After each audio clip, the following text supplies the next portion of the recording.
And here we are live once again. Good evening, folks. Welcome to Friday Night Tech Talk. I'm MobileGeezer, which you know if you're on YouTube. But I guess if you're following me on X or Facebook, if you can be on the MobileGeezer ID also. But on Facebook, you could also be on George Hayes, and you'll still get all of those of Simulcast at the same time. And if you're new here, welcome, and please say something in the comments so I know you're there, and let us know where you're from. We do this every Friday at 8 p.m. Eastern from the United States, and we talk about stories that have popped up in tech from last week to this week. So, Brian, as usual, Brian was the first one in here. Brian was in here like an hour and 10 minutes ago. So that man is as faithful as they come. Haven't seen anybody else as yet. Usually I'll get Eleanor in here soon, and often Annette also, but I haven't seen them as yet. So anyway, give you the format of how we do things here. Every week we go over some stories that I've picked out, some articles that I've found that I think are either important or interesting. And the show notes are on my website. So let me show you that. Share screen here. And if you go to mobilegeezer.wordpress.com, if you click on today's date, you'll get the show notes just for tonight's show. And while I'm here, as I always do, there's Eleanor popping in. I just said you're usually the next one in after Brian, and Brian's been in for a little over an hour. So, hi, Eleanor. Glad you're here as always. So, just giving the folks showing them the webpage with the show notes and giving them a little preview as I do every week. So, as I said, I try to give you the stories that I think are big, and then I try to give you some stories that I think are interesting and you may not have seen in other places. So I was going to start with yesterday's AT&T outage, which was many hours. I guess it was something like 12 hours, and it was all over the country. But just as I was putting that on my show notes last night, I realized that we have done something that America hasn't done in 52 years. We put a lander from America on the moon. And this is the first time ever that we've put a lander on the moon from a private company. That's never happened before. So I'm going to start with that story. Talk about important stories. Well, that's a pretty important story. No humans aboard just yet, but a very big step after waiting 52 years. So we'll go over that from the USA Today. And then we're going to go over the AT&T outage from yesterday. I pulled it off of ABC News, but of course there's a million articles out there, so we'll take a look at that. And as a former programmer, I understand these things can happen, that's for sure. Right, after that, what I guess would interest a lot of people is there's a lot of rumors that the Apple Smart Ring is going to be coming out somewhat soon. I don't know exactly when soon is, but I guess people will be excited about that to track their health. So I pulled that story off iMore. And then this story was out there for a couple of weeks, but I hadn't brought it up yet. And Google following Apple's lead again. So the Pixel 9 leaks, both the Pro and the regular, and they kind of look a lot like an iPhone. And this guy's not saying for sure that they copied iPhone, but it's a pretty good story. After that, Walmart, I thought this was kind of a big deal. Walmart now owns Vizio. So the TV maker now belongs to Walmart whole. So we'll go over that. I got that from Tom's Guide. And once again, I got my last story of the night from Tom's Guide. And, we've heard for years that if you drop your phone in water, you should put it in rice. Sometimes they put it in rice and put it in the refrigerator. Well, Apple says, don't do that. So we'll go over that story from Tom's Guide. So I'll stop screen just for a minute. Brian says hi to Eleanor. Nobody else has popped in as yet. Now, I haven't heard anything from Ted or Will, of course.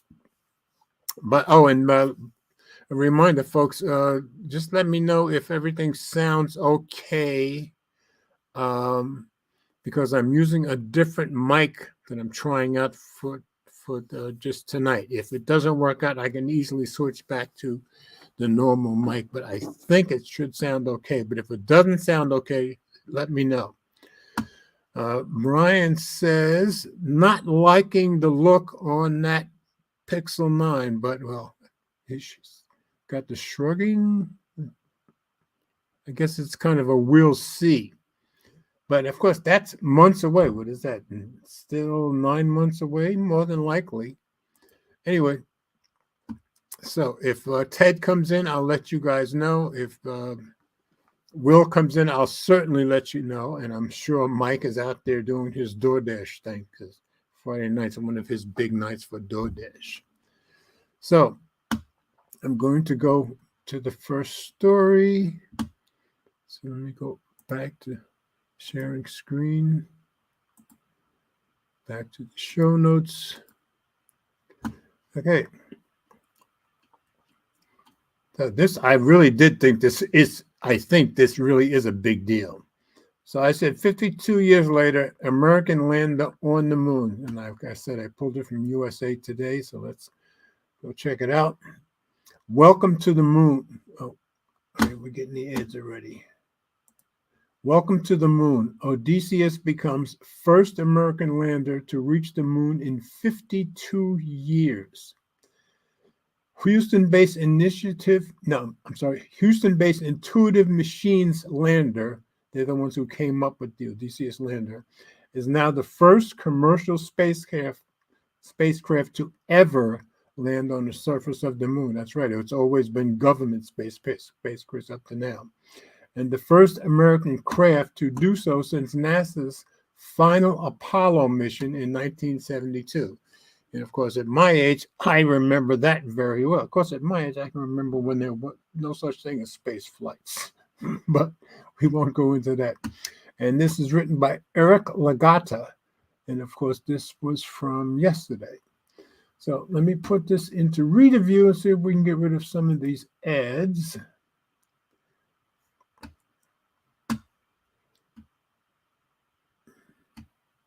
Oh, Elsie, Eleanor's already not trusting it.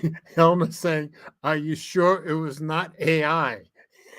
And these days, yeah, I guess that's a good point. You got to give her credit for saying that, because we don't know what's real anymore. And keep in mind, to this day, there are people who don't think we ever made it to the moon in the first place. But anyway, I just thought this was a pretty cool story, so I thought we should go over it. For the first time in more than 5 decades, Americans have returned to the moon. Well, American robots, at least. A week after launching aboard a SpaceX rocket, and more power to SpaceX and Elon once again, they got it up there. The uncrewed Odysseus spacecraft gently touched down on the surface of the moon late Thursday, ushering in a historic moon landing. I'd say so. The lander, designed and operated by Houston-based Intuitive Machines, is now the first commercial spacecraft to ever land on the moon. The lunar landing is also the first by an American-built spacecraft since NASA's final Apollo mission in '72. And probably most of you don't remember that. I certainly do. Houston Odysseus has found its new home. Stephen Altemus, president and CEO of Intuitive Machines, said shortly after the landing at 5:23 p.m. Central Standard Time. And they had a few nervous minutes before he said that, too. You'll see that in a minute. The announcement came about 10 minutes after it happened, So, after some communications challenges. So I guess it landed and then they couldn't get the communications working for 10 minutes. Tension built as the team behind the IM-1 mission waited for confirmation with bated breath. Yeah, I'm sure that was a nervous 10 minutes. I know this was a nail biter, but we are on the surface and we are transmitting. Altima said, "Welcome to the moon." And shows you all my years of singing and playing in bands. As soon as I saw "Welcome to the Moon," I immediately thought of "Welcome to My Nightmare," but too many years singing in bands. What is the Odysseus lunar lander? Nicknamed for the Greek hero of Homer's epic poem, The Odyssey, the Odysseus lander hitched a ride to orbit last Thursday aboard the SpaceX Falcon 9 rocket. The Falcon 9 has become a really dependable rocket, which launched from NASA's Kennedy Space Center in Cape Canaveral, Florida. So it took it a week to get there. Initiative Machines built the Odysseus to carry cargo for NASA and other private customers to the lunar surface for its IM-1 mission. I think it's so cool that they actually have business going on the moon. I think that's awesome. Formerly called a Nova C, the lander is a 14-foot tall hexagonal cylinder with 6 legs that the space company has operated from a mission control center in Houston. So that's awesome. Let's take a look at that picture again. That's that picture. Let me see if I can flip over to there's the picture I put on my webpage. But yeah, pretty cool stuff. So back to the story. A failed lunar lander attempt. Odysseus may be the first privately built spacecraft to reach the moon, but it's hardly the first to try. This I did not know. In January, Pittsburgh-based aerospace company Astrobotic sent its Peregrine lander, I think that's how you pronounce it, on a doomed mission to the moon that ended with the spacecraft burning up in Earth's atmosphere days later. That's a shame. Shortly after the craft separated from the United Launch Alliance's Vulcan rocket, so I guess they weren't using one of Elon's rockets, Peregrine's propulsion began leaking a critical amount of propellant. Yeah, we've seen that before with spacecraft, that forced Astrobotic to abandon plans of landing on the moon. Intuitive Machines lander's journey to the moon. Intuitive Machines encountered hiccups along the way, including temporary communication delays. So I guess that 10-minute one wasn't the first one they had in the mission, but none so detrimental that it could threaten the mission. After separating from the SpaceX rocket last week, it took the lander 48 minutes to reach its orbit before it established communication with ground control and Houston. Can you imagine waiting that 48 minutes for it to have communication? Intuitive Machines said. In entering firing Friday, helped position the lander toward the moon and allowed flight controllers to determine that the engine burn and throttle systems needed to land were functioning as intended. So they fired that engine on Friday, and it took till yesterday for it to land on the moon. But they did it nice and gentle, so that's great. The test set the Odysseus craft up to enter lunar orbit Wednesday, ahead of its landing Thursday near the moon's south polar region. Scientists have long been interested in studying the South Pole because of the water ice thought to be abundant within its craters. Yeah, even when I was young and in school, they used to talk about the ice that they thought was on the moon there. Intuitive Machines is working with NASA. Intuitive Machines lunar mission is part of NASA's Commercial Lunar Payload Services program. I think that's a very good idea. The U.S. Space Agency has a budget of $2.6 billion in contracts available through 2028 to pay private companies to place scientific payloads on private robotic landers like Odysseus bound for the lunar surface. And when I saw that $2.6 billion, I figured in today's money, that seemed like a pretty good bargain if you ask me. The success of Intuitive Machines in putting a lander on the moon will now pave the way for NASA to work with more commercial entities on future space endeavors.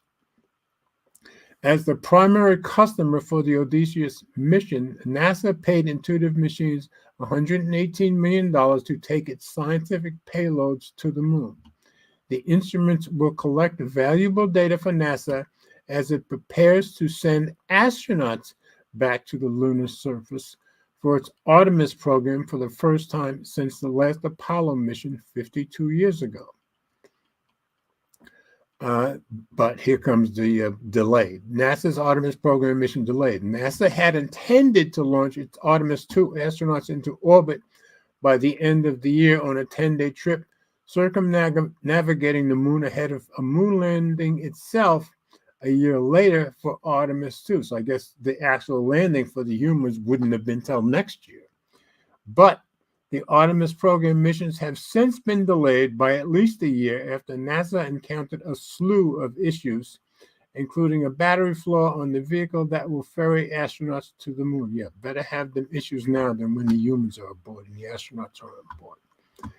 Once NASA is back on track in the years ahead, the agency intends to send a crew to the moon's South Pole region, where it will lay the groundwork for NASA to establish a permanent human presence on and around the moon ahead of future missions to Mars. I think that's awesome. So, very exciting. To me, it's a very exciting story, and I would hope that you all think so too. So, and as long as it's not AI, like Eleanor said. So, let me get out of review here. And I'm going to go take a look and see if there are any new comments.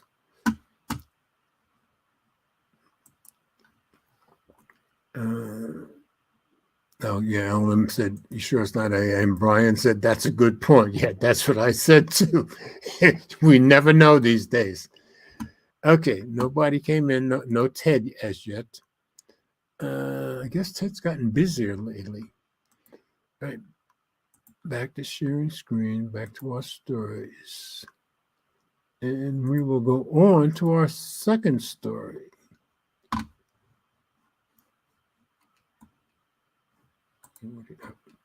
Having some problems with my mouse. I changed the battery and it doesn't seem to have completely fixed the problem. Anyway, next story is about the AT&T outage.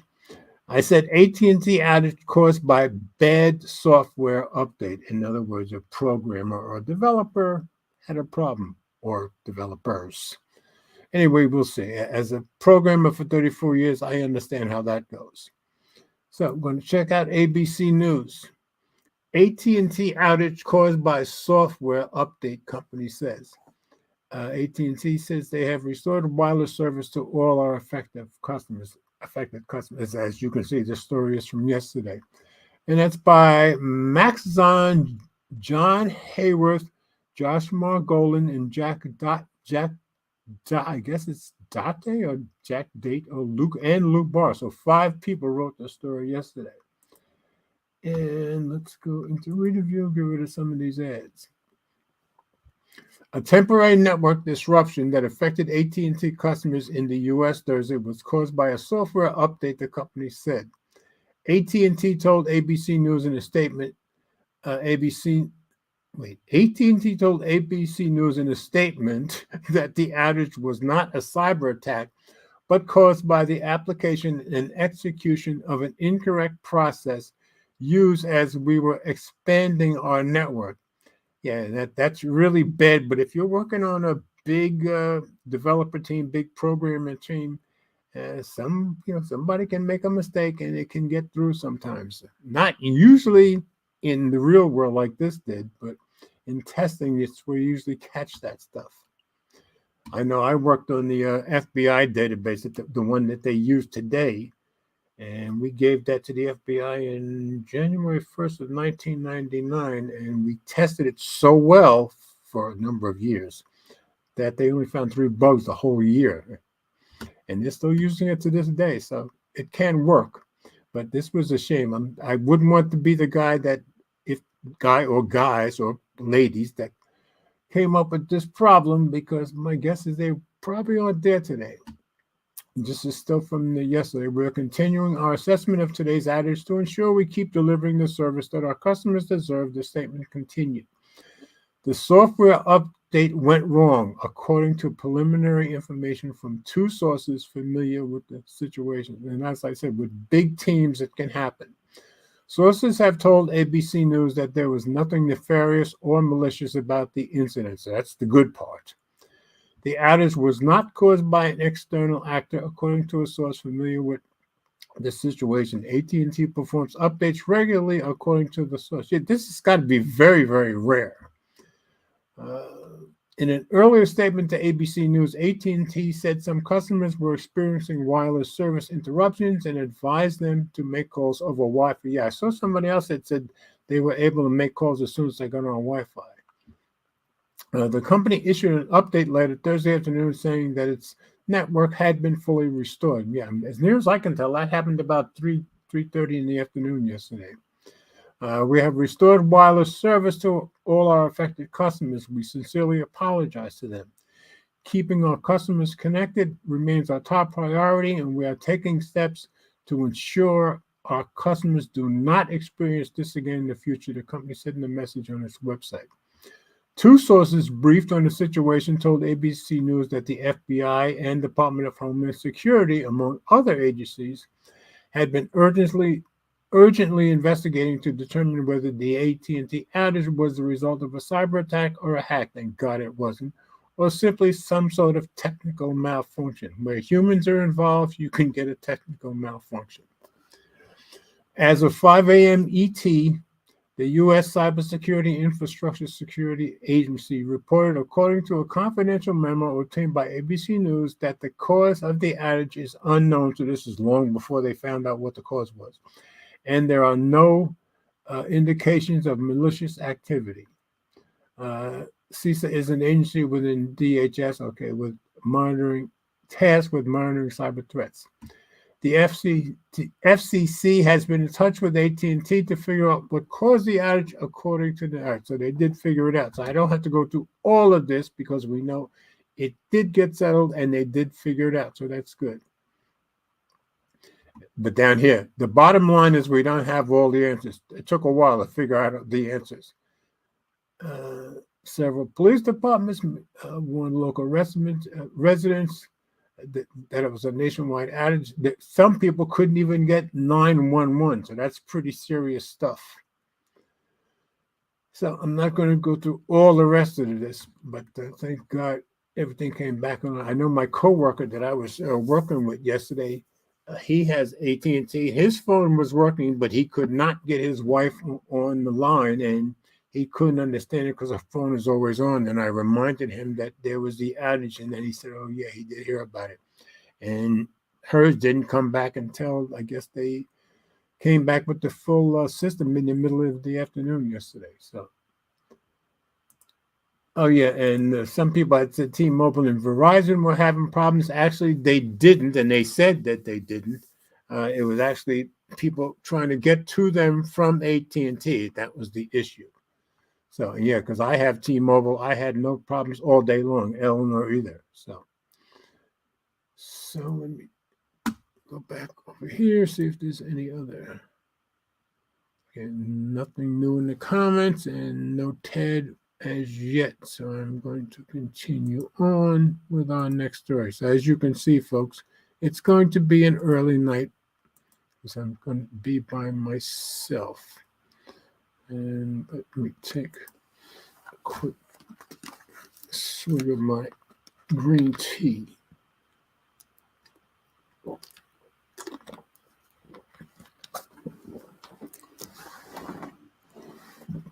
Pardon me. Okay. Back to our next story. So those were the two big stories of the week. Now we go on to just interesting things. So I chose this Apple Smart Ring, Apple to join Aura and Samsung, I said, in the Ring Wars, likely sooner than later. This was on iMore, so let's go check it out.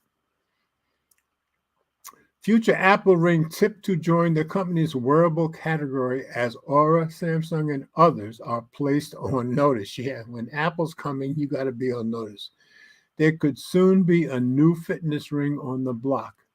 And this was 3 days ago by Oliver Haslam. So let's go into review.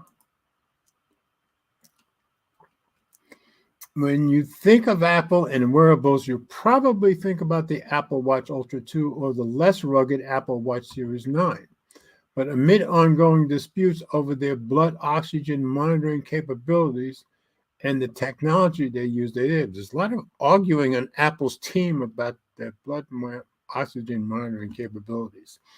Apple now seems set to turn its attention to a whole new type of wearable. One that it hasn't dipped its toe into so far, but it's far from a new idea for people who have been wearing products from Aura and others for years. Yeah, I didn't know Aura had been around for years. According to a new report, Apple is pondering a new so-called Apple Ring, a wearable ring that would fit around somebody's finger and collect health data throughout the day. Products like many Aura rings already do just that, keeping tabs on heart rates and, yes, blood oxygen levels, but Apple isn't the only company ready to try and eat its lunch. Samsung, a longtime foe of Apple's in the smartphone world, recently announced its own Galaxy Ring product, and it's believed that Apple is ready to do battle with the company once more. While Apple is yet to publicly say anything about the potential viability of an Apple Ring, it wouldn't be a huge surprise if it was taking a closer look at a market that would surely fit well with its existing fitness approach. I would agree. Capable of capturing data in a similar way to the Apple Watch, a ring is less intrusive and could be a great option for people who want to keep tabs on their health metrics without letting go of their traditional watches. Yeah, that makes sense. Or just don't like wearing a watch, period. Time to put a ring on it. This new report comes via ET News and points to the growing global smart ring market as a key reason that Apple is keen to get involved. Citing Business Research Insight, the report claims that the market is set to increase from $20 million last year to a whopping $197 million. Yeah, that's some growth, million by 2031. That's quite an area of growth, and it's one that Apple will no doubt want to get involved in. Yeah. While Samsung teased its Galaxy Ring at an Unpacked event in January, it won't officially unveil it until later this year. That's right. At the event, they showed it, but they said later this year, so we don't know exactly when.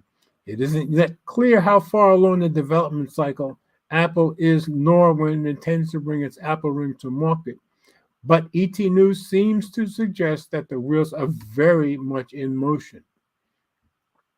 Apple is also speeding up the development of Apple Ring by registering patents related to smart rings one after another, the report notes. In November of last year, it filed a patent for an electronic system applied to the U.S. Patent and Trademark Office. It is a technology that can install a near-field wireless communication circuit and work with other devices.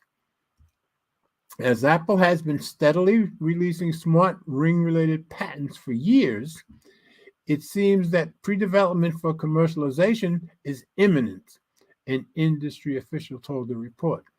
But that's unlikely to change should Apple get involved, and Samsung's entry is already likely to change the landscape considerably. With the growth of the global healthcare market, the smart ring industry will grow rapidly. Once Apple's involved, you can count on it, centering on North America and the Asia-Pacific region, where the mobile ecosystem has developed, an industry official reportedly said.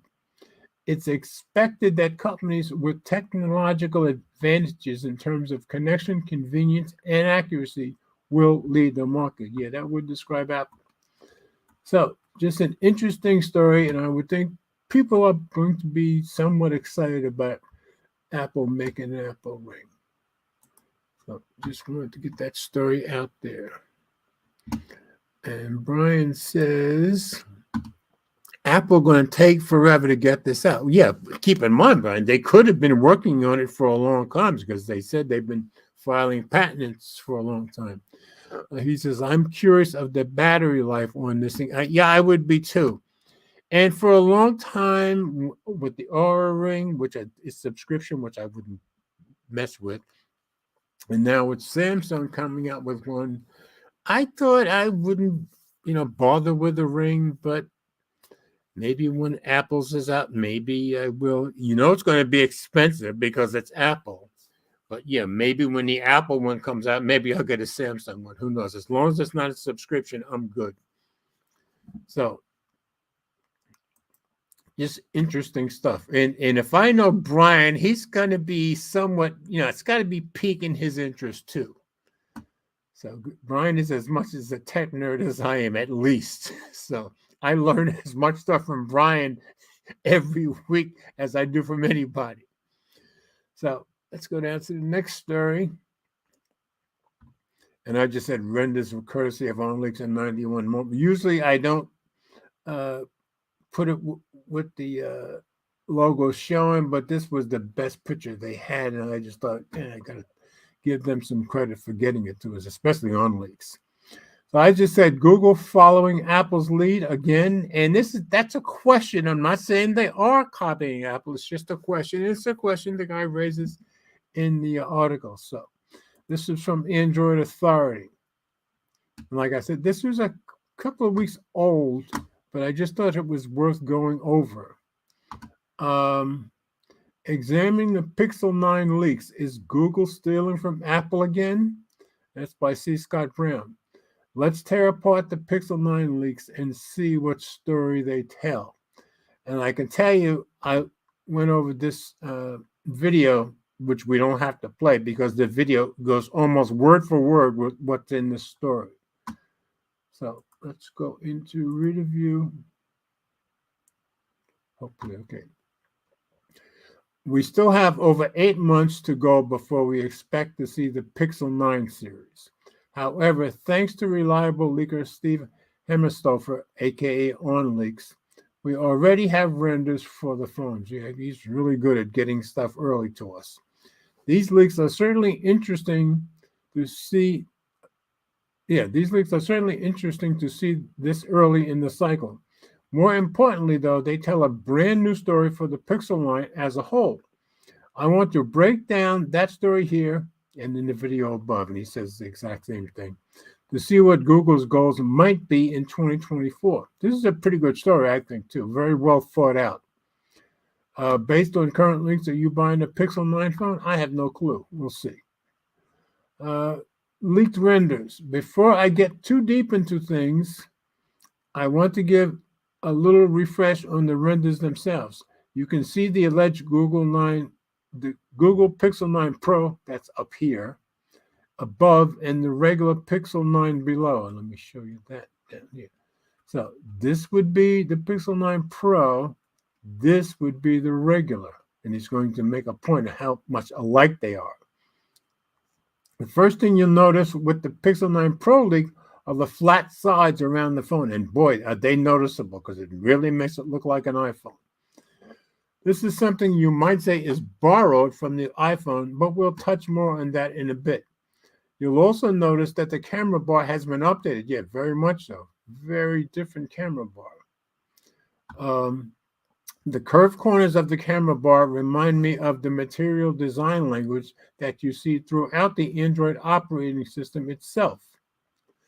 This is no doubt deliberate, as Google controls Pixel hardware and Android, so it's trying to make those look more cohesive. Again, even with the regular, very flat. Next, we have leaked renders for the Pixel 9.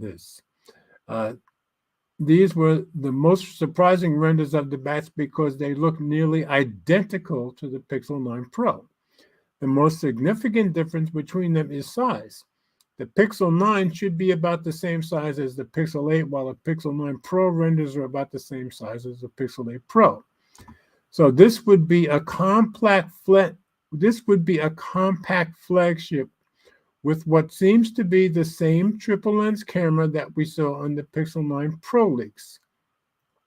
If these renders prove accurate, this would be the first time ever that a Pro level Pixel and the non-Pro counterpart have been this similar. I think that's what made them write the story in the first place. So what's the story here? Why the flat sides, Google? When these renders first came out, people were very quick to point out that flat sides are an iPhone thing. In 2020, Apple released the iPhone 12, which I had, 12 series, and that brought back flat sides to smartphones, which I like very much. Since then, we've seen a lot of companies follow suit. The Galaxy S24 series, for example, has flat sides all across all models. The Asus Zenfone 10 also has flat sides. And every phone that Nothing has launched so far, I have the Nothing Phone 2, that's true. Nothing Phone 1 and Phone 2 has flat sides as well. It would be very easy to say that Google is just copying Apple and that Samsung, Asus, and Nothing are all doing the same.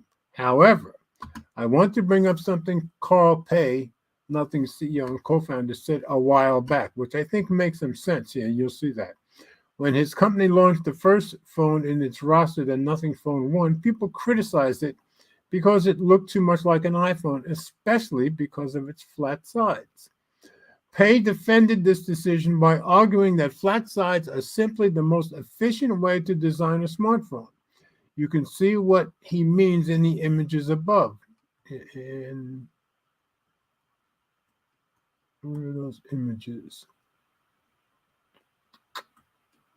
Okay, if you have a box, it can fit in a certain amount of things, and it can fit a certain amount of things inside. But if you curve the sides of the box all around, now you can fit less stuff in it.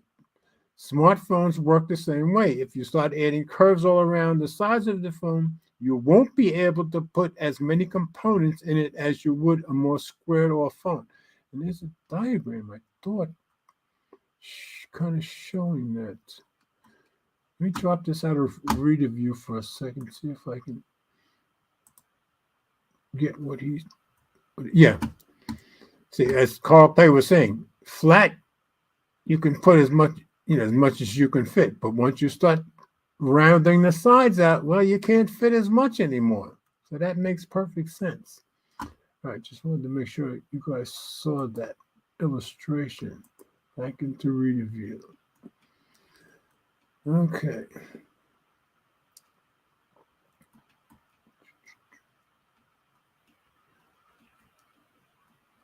Flat sides are iPhone-like, but they also allow for more efficient use of space in a smartphone. That's what Carl Pei said.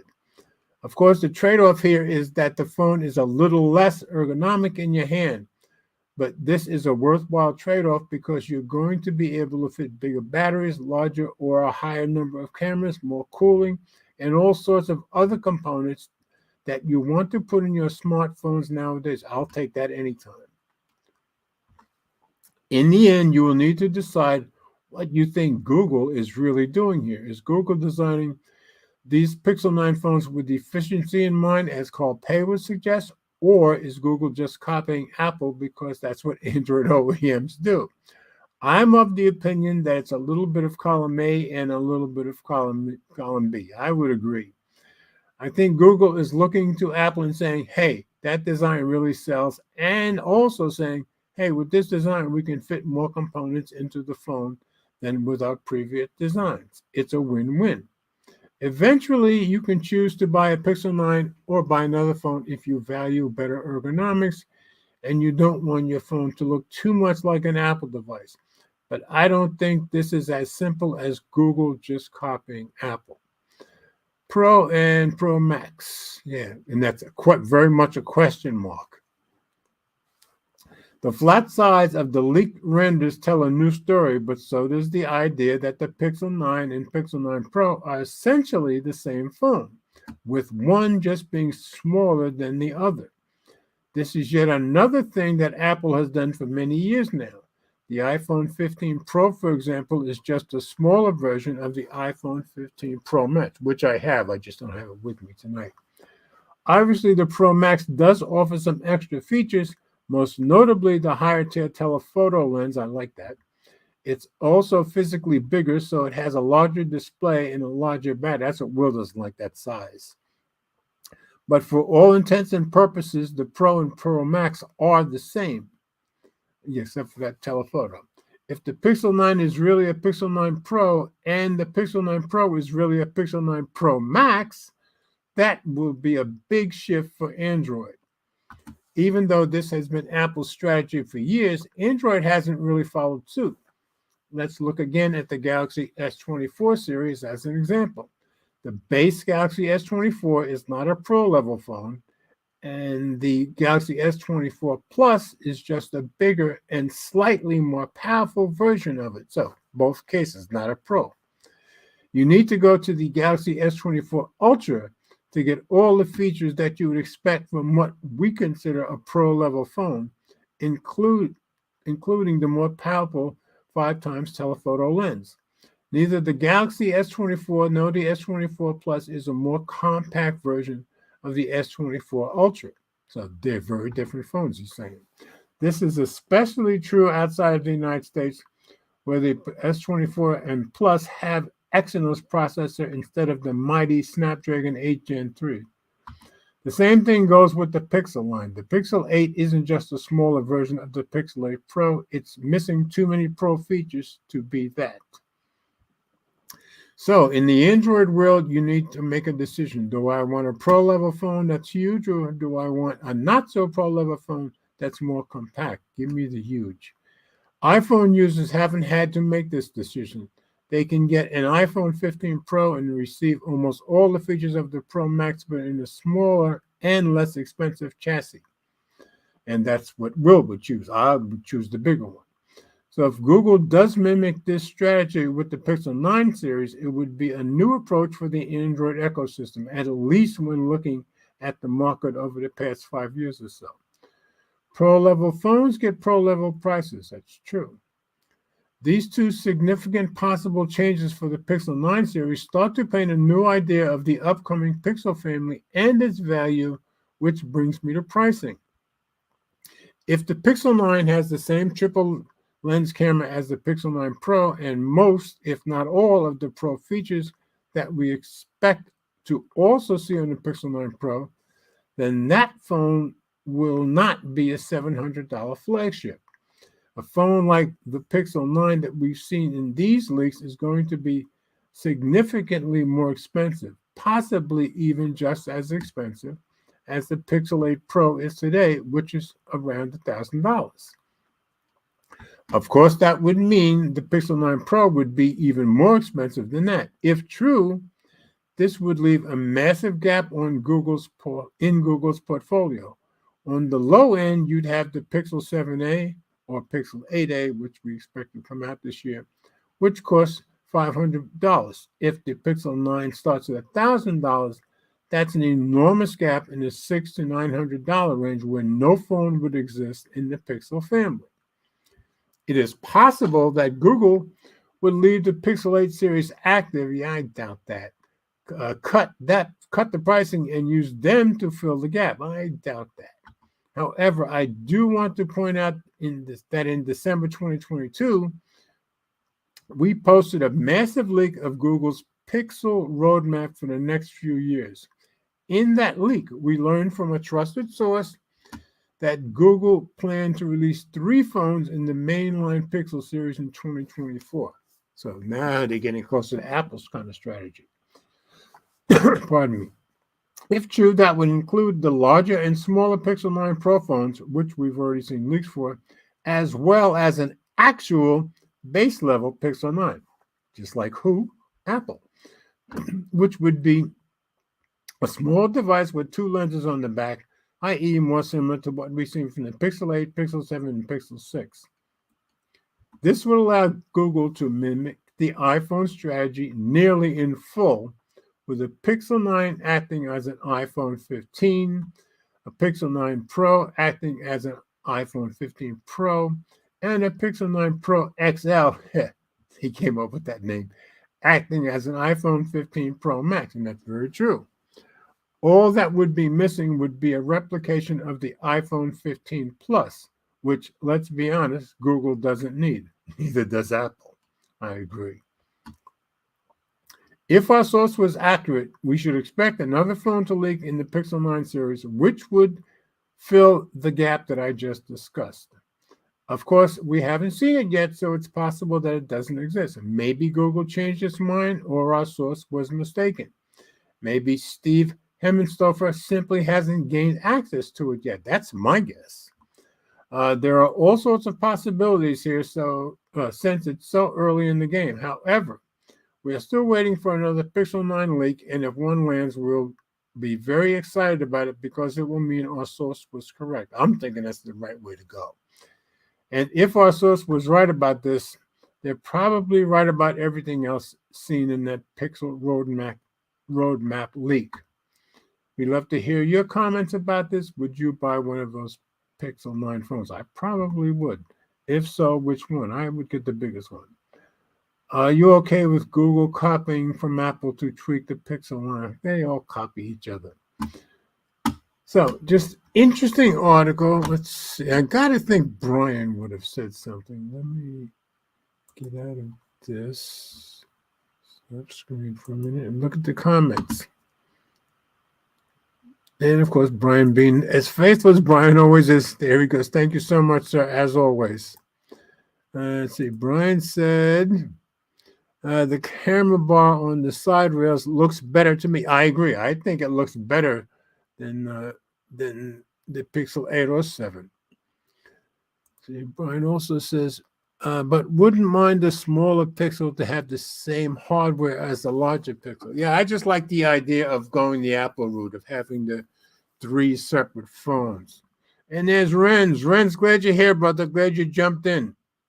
Anyway, we've already been over the story of the American lander landing on the moon yesterday, and we've already talked about the Pixel outage, and we've talked about the Apple Ring, which may or may not exist. But glad you're here as always. Let's see.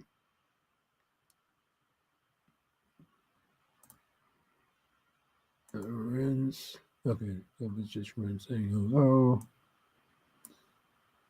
And Brian says, what up, man? Anyway, I know you're at work, Renz. I'm sure you're busy.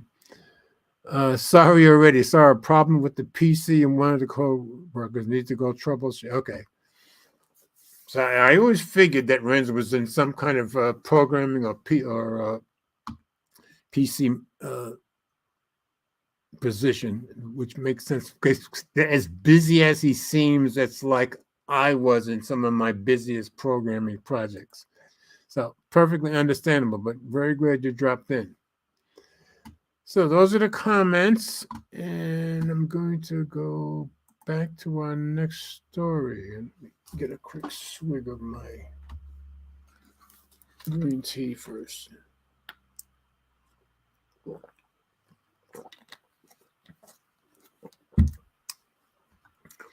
And since Renz got busy, Brian says, all good, just catch the replay, Renz. All right. Back to sharing screen for the next story. Oh, wait a minute. Here's Ted. The AT&T outage was, didn't affect me, like me and Eleanor with our T-Mobile at all, but yeah, affected some of my co-workers. You could pop in if you want, but I've got 2 stories left. Brian says, what up, Ted? Okay, moving on to the next story. Go back to sharing screen. Another one of the stories I just thought was interesting, and of course, big news for Walmart, really. Walmart now owns Vizio. I just thought that's kind of a big deal. And obviously from the story, you'll find out there's some strategy behind this one. So let's go to Tom's Guide and check it out. Walmart just acquired Vizio for $2.3 billion. Here's what it means for you. It's by Ryan Epps, published 3 days ago. It's official, Walmart now fully owns Vizio. So let's go into review, get rid of some of these ads.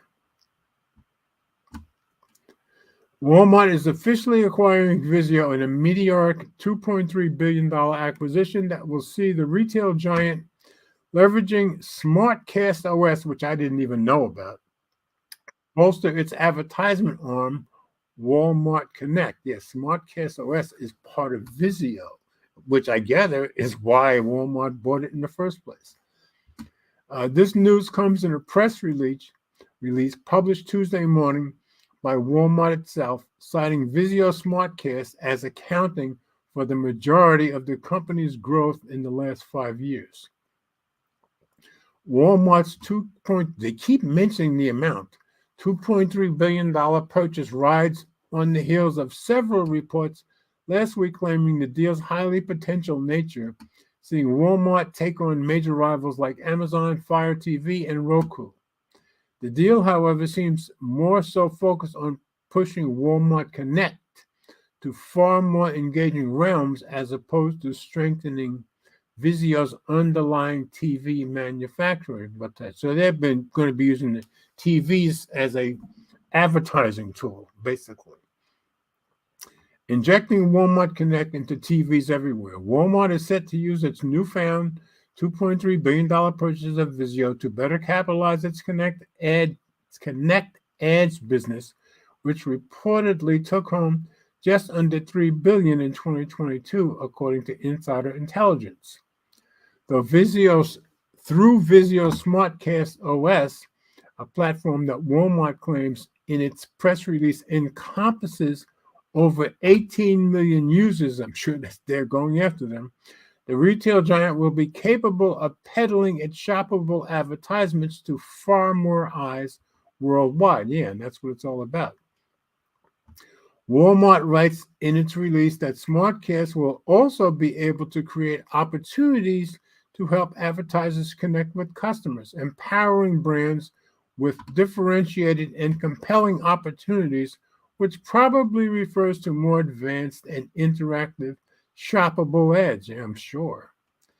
In 2022, Walmart saddled up alongside Roku to deliver shoppable ads that allow users to buy products directly off the TV that are fulfilled by Walmart. Didn't know that. The retail giant makes no mention of Roku in its release, despite the deal potentially still being in place. It also has partnered up with Innovid for similar personalized TV-based ads in 2023. I'd never heard of Innovid. The combination would be expected to further accelerate Walmart's media business in the U.S. Walmart Connect bringing together Vizio's advertising solutions with business with Walmart's reach and capabilities. That's a Walmart statement. Although the deal with Vizio is finalized on the TV manufacturer's side, it will still go through typical regulatory clearance.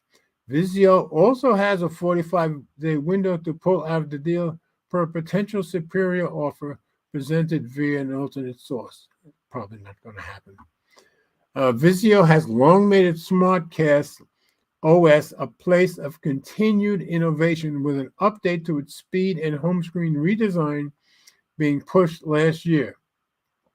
The TV manufacturer could also potentially leverage that $2.3 billion capital for innovative TVs, which Walmart does mention at the beginning of its press release, despite ads being its primary vehicle for the investment.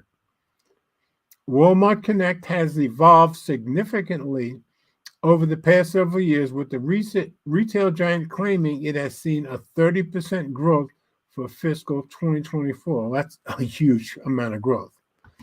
The firm could potentially see massive gains by making Vizio a newfound ads home for its ever-thriving business.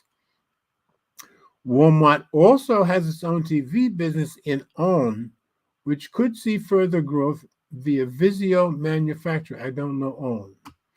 The retail giant will now take on major rivals in both the budget TV space, including both Roku and Amazon Fire TV, through the $2.3 billion purchase of Vizio. They sure like mentioning that amount.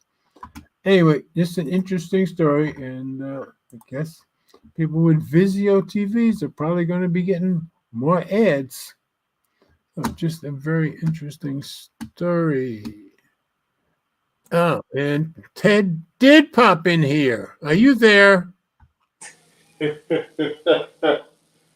With one story to go. And wait a minute, let me stop this screen here. And Annette popped in. Hey, Annette, popped in. Good. We went over the story about the lunar landing. Yeah, we went to the moon again. Which I thought was the biggest story. I remember in '72 when they had the last landing. And then we went over the AT&T outage, which I thought were the two big stories. And then we talked about the Apple Smart Ring. That's a rumor, which is all it is. And then we went over the first leaks from OnLeaks of the Pixel 9 series.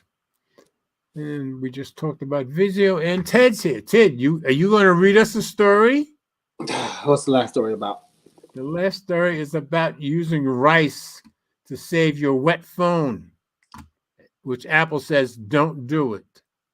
Yeah, phones are waterproof now. I don't need to. Yeah, I don't do that. Okay, I will do that. That sounds like an old wives' tale. Well, yeah, and yeah, I didn't know it was, but Apple says it absolutely is, which I've never tried it, but I've had friends or co-workers in the past who've tried it, and they said it works for them, but I'm only talking about one or two people. So anyway, all right, going to the last story. So how's everything been with you this week, okay? Oh, crazy week. Crazy week. What kind of week? Crazy week. Oh, okay. Is that good crazy or bad crazy? It's been an eventful week. You know, Fujifilm. Eventful is good. Camera brand of choice. They announced a new camera that will be available to buy. Well, you can pre-order it now, but it comes out next Friday. Whose camera is it? Fujifilm's. Okay.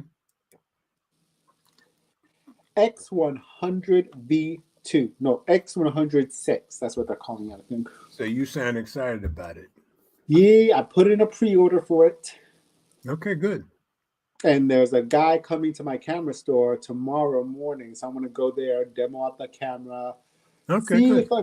See if I'm going to keep my pre-order or if I'm going to cancel it. Okay, well, good. Glad he's coming to give you some demonstration. That's great. Yeah, and I actually bought a camera today.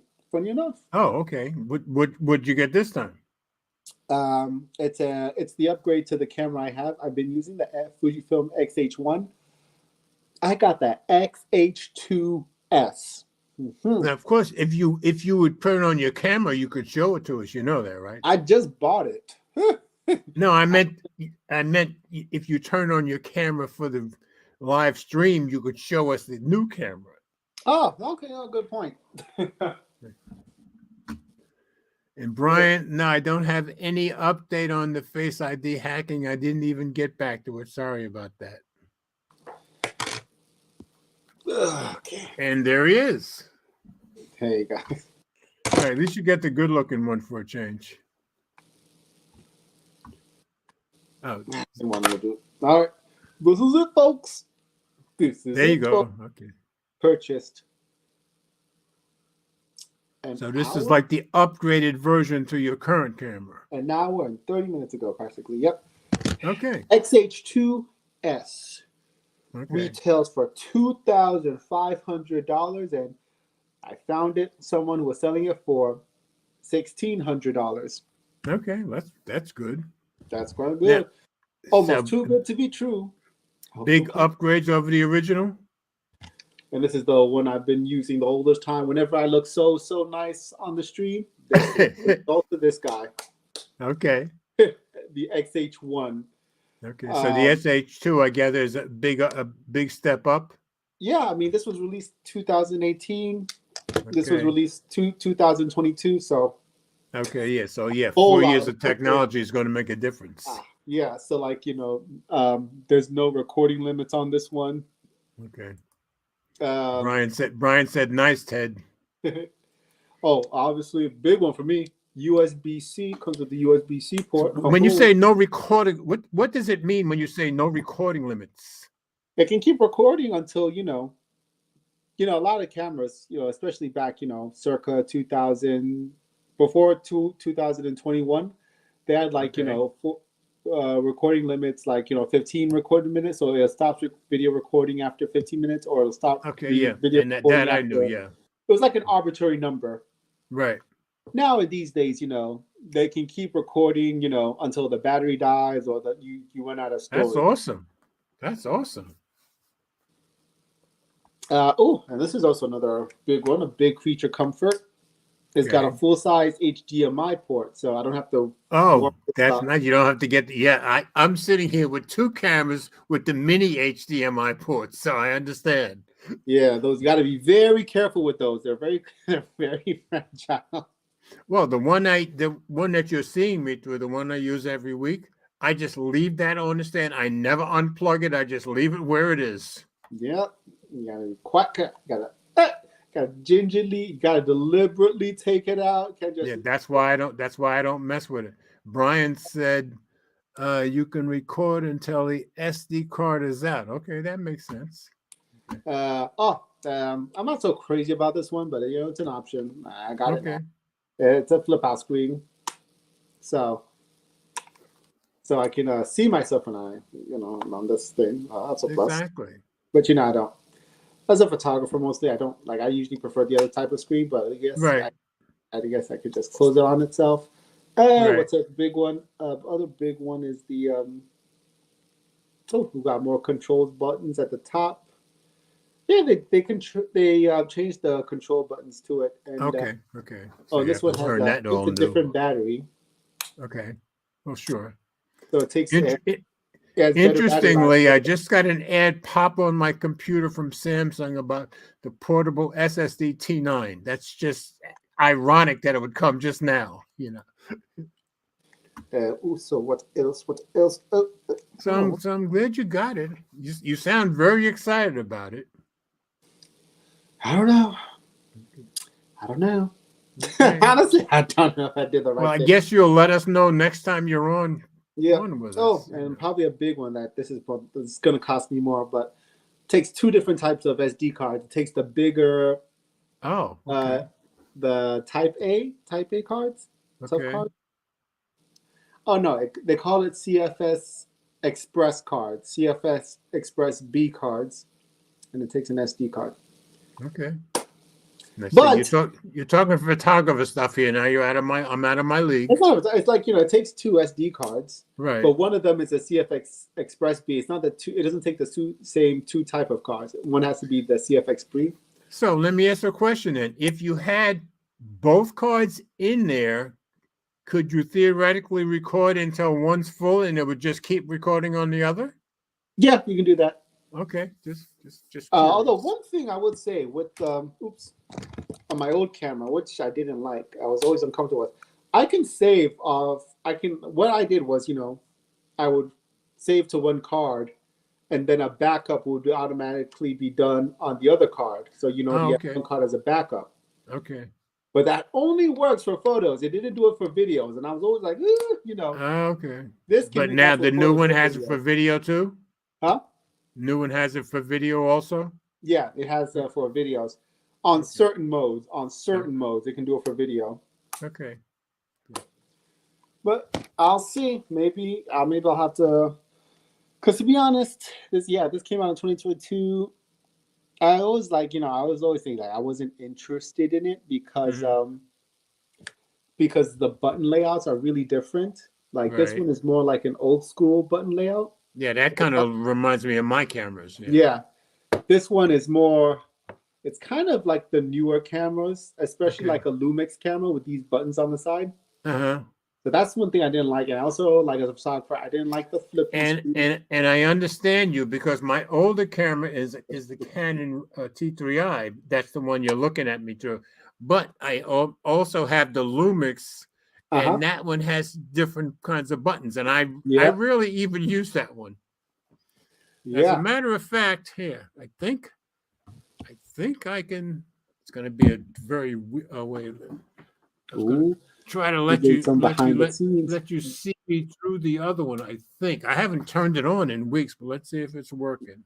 I'm getting some BTS. Oh, it's working. There it is. Yeah, but the only thing I don't like about it, I got that see that kind of bluish haze that you get.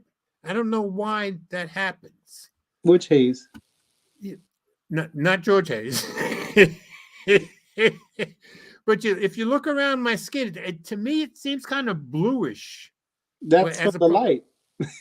No, they're very different. That's all. Well, yeah. Also, the Lumix white balance is different.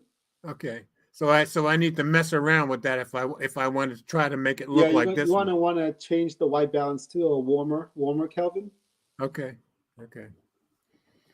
Anyway, that's why I haven't used it, because to me, I think it would make it a little more interesting if I just pop that on every once in a while, but I'd like the coloring to be somewhat the same. I thought you used it for when mine came over, right? No, I didn't use it. I showed it to you a few weeks ago, and remember I had it way too up close, and you said, "Oh, that's way too close." And as soon as we got off, I moved it back, and it's been sitting there ever since. Oh, okay. So, but yeah, just change the white balance to a warmer Kelvin. Okay. Now, first, my sick mind says, okay, the black guy is going to change the white balance. You know me. I can't help it. These things just pop into my head. Anyway, all right. Let me get to the last story, and then we'll do some more talking. 1600. Yeah.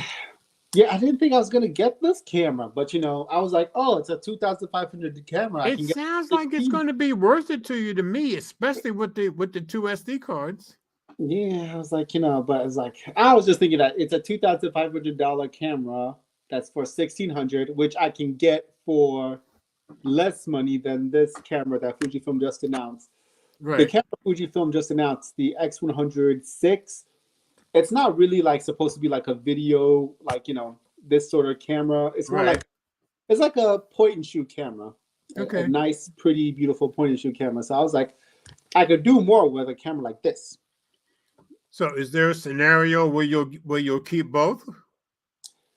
Both of these? Oh, you mean my view? Yeah. No. I'm talking about that with the new one that you have and the one you just pre-ordered.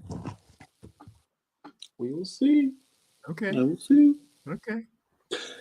I don't know if I'll ever financially recover from that, though.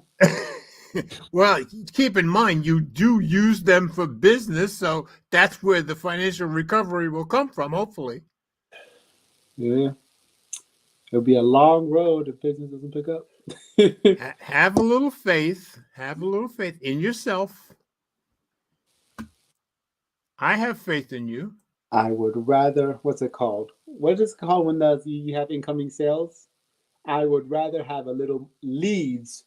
I would rather have leads than faith leads. Oh, okay. I got you. I can understand that. I understand that, but I have faith in you. So, all right. I'm going to do the last story. Let me go share that screen, and I'll just do the last story. I'm so glad you came in, though, as always. Okay, so. Oh yeah, that's familiar.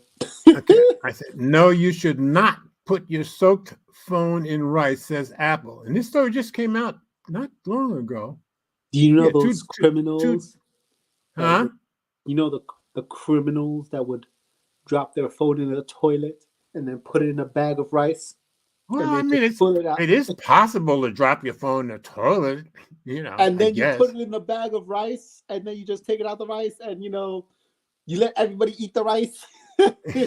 Let's hope not. All right, boy, that's a terrible thing you just placed into my mind. All right.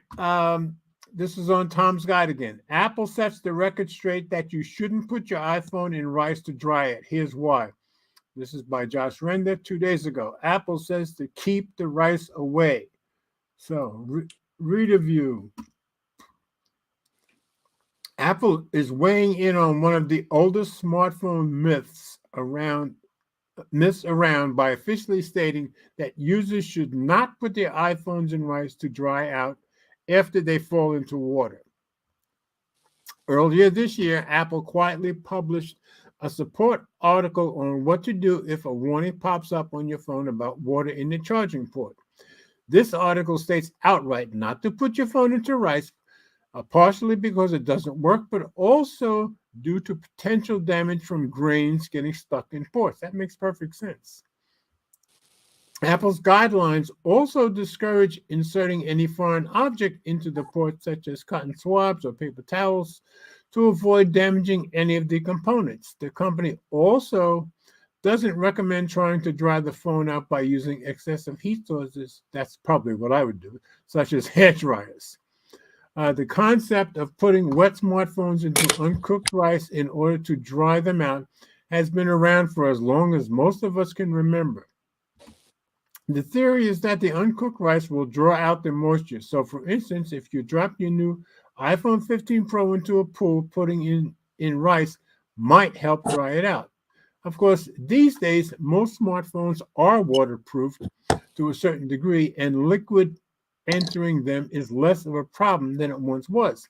However, iPhones will still alert users if there's an excessive amount of water in the port and will not charge. This is to protect the phone from any potential damage and from corrosion to the port itself. If this warning does appear, then Apple is very clear on what course of action to take. The first thing to do is disconnect the charger from the phone and the wall to be safe. Then tap the phone gently on the side to get out any excess moisture and leave it to dry for up to 24 hours before trying to charge it again. If it still won't charge and there is no water warning, there might be some dirt in the port and it may be time to try cleaning it. If the issue persists, then it might be time to book an appointment to take the iPhone to a repair center or even consider a full replacement.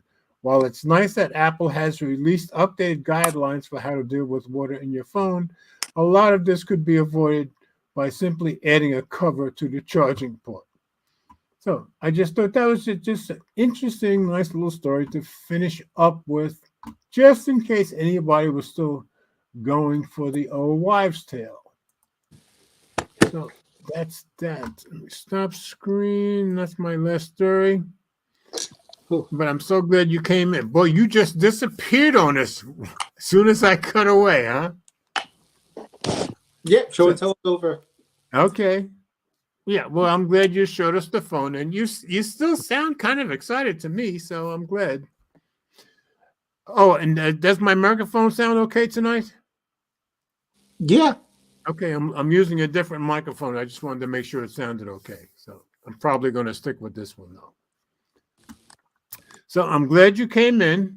And folks, I'm glad that those of you who came had to hear this week's stories. I hope you got something interesting from some of them. Mm-hmm. And I came into the moon, the moon star. I was in from the beginning. Yeah, that one was that I was just putting the AT&T story up when I saw the moon landing and happen. I was like, oh no, that's got to be the first story. So, so those were my two big stories of the week. So anyway, I'm pretty excited that I mean, you know who's going to be excited about the moon landing is going to be Mike. Mike is a space junkie, so he loves stories like that. Now, he follows SpaceX closer than anybody else that I know. So, and he gets excited every time they have. So I think SpaceX has just done a great job here, and that's because of SpaceX that lander is on the moon too. So, anyway, thanks folks for coming in as always tonight. And you see, as soon as Ted came in, we had a little bit longer show, which is always good, and we learned some stuff about Ted's new camera and the camera that he's thinking about getting. So folks, I'll be back next week, and if we're very blessed, so will Ted. And I hope everybody has a great and wonderful and blessed weekend. And let's always remember we all do better when we love each other. So see you next week.